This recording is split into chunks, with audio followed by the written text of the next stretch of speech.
This will be your last night on it. Come to the stage right now. She tours all over California. Everybody give it up for Jessica Aladdin.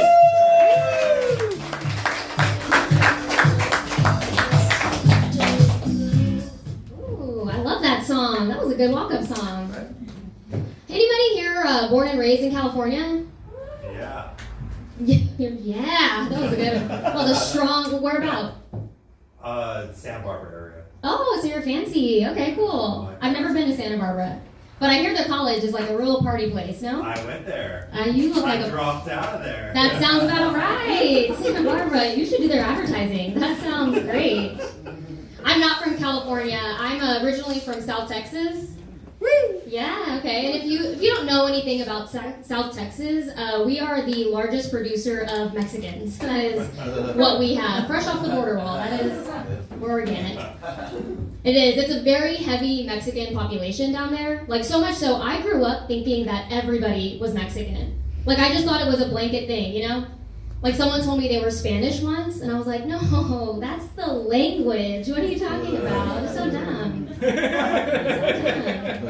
I did, because we all grew up the same, you know? Like, we all grew up eating tacos for breakfast, you know? We had quinceañeras. We didn't know our dads. Like, we all had the same style of upbringing. I am Mexican, but I grew up white. I definitely did. Like, I didn't grow up learning how to speak Spanish, but I grew up learning how to speak to a manager. That was, like, you know, you teach kids different things. Like, my magic word was supervisor. That is what you know, kids were learning how to share. I was learning how to call the cops when the music was too loud. That was more of my style. It was, man. I didn't like, really feel Mexican, like a part of my culture, until I got to college. It took that long. And it was real easy, though, once I got there, right? Because all it took was just getting arrested and spending a night in jail, and then, like, boom, ya tú sabes, dude. I started saying and shit after every sentence. It was great. It was super easy. Anybody been to jail? Is your little small hand? Yeah. Same, just today. I spent one night in jail. I got a DWI when I was in college.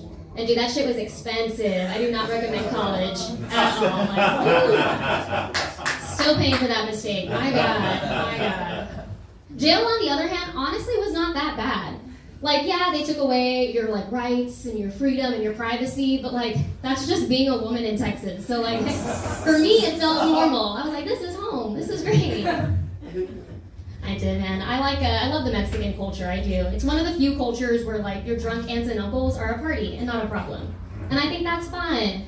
Like, your little niece holding a Corona as a Christmas card and not concerning at all. I think that's great. I do. There are some things you can't tell Mexicans, though. Like, you can't talk about your chakras to them. Like, oh, let's align your chakras. Because they're like, my chakras are aligned, okay? Don't worry about my shoes, all right? Can't talk about, like, Pilates. They're like, I love Pilates. What are we talking about right now? Especially Mexican women, though. You can never be like, oh, my God, I love your style. You've got swag. Look at that drip. Because that just means their water broke, and it's a completely different scenario. Completely different. Jail was fun, being Mexican's fun. You know what, that was a different time in my life, though. That was 2010, right? That was like before Uber and Lyft was a thing, you know? When, like, TikTok was just a popular song by Kesha and not an app that you could watch Grey's Anatomy on. It was different times. We had designated drivers. Do you guys remember that? Yeah, he's like, no, I don't. I know, you look young. If you don't remember designated drivers, what it was is just the one person in your group of friends whose only rule for the night was to stick to Bud Light. That is their job. Yeah, I love it. Thanks for being here again, you guys. Friday, it's payday, and accordingly, you came to the Broken Bougie show. I love it. I like to say I'm balling on a budget. Quick bit. Do you guys know Alexander Hamilton, the founding father? You heard of him? Familiar? I was watching that musical recently, and the only takeaway I got from that was that it's a true testament that if you can marry rich, you can do anything. That is all that taught me. That man came here, married wealthy, and then became the founding father. Like, that's... I don't know, I just thought about that. I'm what you call a Henry. Have you guys heard this term? I recently learned it. No. Henry. It stands for high earner, not rich yet. A high earner, not rich yet. Which basically means that you can afford your bills and to, like, live in Los Angeles, but you can only afford to eat one meal a day. That is the restriction. A Henry. I love that they give cute names to make you feel less bad about something in your life, you know? Like for men who are under 5'7", they call them short kings, because that's nice. You know, women who are single in their 30s are independent, because that sounds cuter than crazy. I love it, Henry. I wish, like, I have a lifestyle where, like, I can put gas in my car, for sure, no problem. But I have to put $5 at this station so that I can drive further to the cheaper one to fill up the tank. That's not my style. Like, my Christmas list is, like, essentials. Like, I asked for a Brita filter. That was... And not even the whole filter, just the replacement ones that are, like, $5. I'm like, I can't afford that. Please, Mom, help me. I love it. I've been thinking about ways to make extra money. And I think I want to start getting like residuals, like actors do, from all the guys that I dated that I sent nudes to. Like if I sent you one and then you broke up with me, you don't have to delete it, babe. Just send me like a monthly paycheck. Like if you've thought about me late at night, like I expect a Zelle. I don't know. I think it would be great. And I know some people are like, oh, I would never send a nude. I would never do that. I'm like, oh, what's it like to grow up with a dad? I don't know. It's not my fault. We're never. They're like, well, what if he ends up online, you know, and then you can never do things like run for political office or something like that. I'm like, dude, I have an arrest record and a punch card to Planned Parenthood, dude. That's not going to be the thing that takes me out. Are you kidding me? Or they're like, what if they pass it around to all of their friends, you know, show everybody. Like, I'm single and, like, need a ride to the airport, dude. Like, consider it a business card, okay? Please pass it around accordingly. My mom, I am single right now, and my mom always says, she's like, well, maybe, like, try something different. Like, try going to church. Maybe you'll meet a guy at church. And I'm like, I grew up Catholic, but I only go to church on holy days of obligation, right? So I'll go on, like, Christmas, on Easter, when I'm late for my period. Those are the days when right, so I want a boyfriend, not a baby daddy, you know?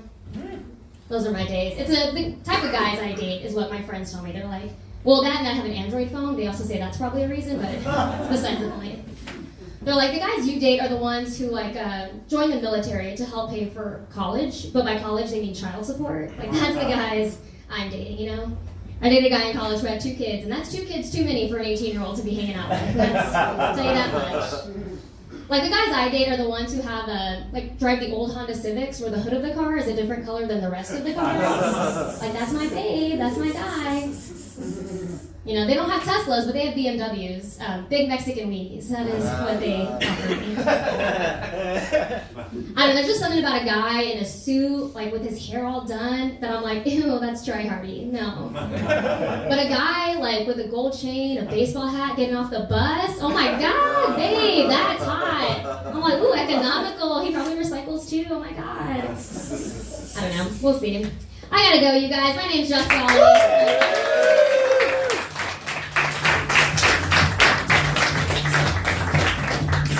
Guidelines, everybody. Keep it going.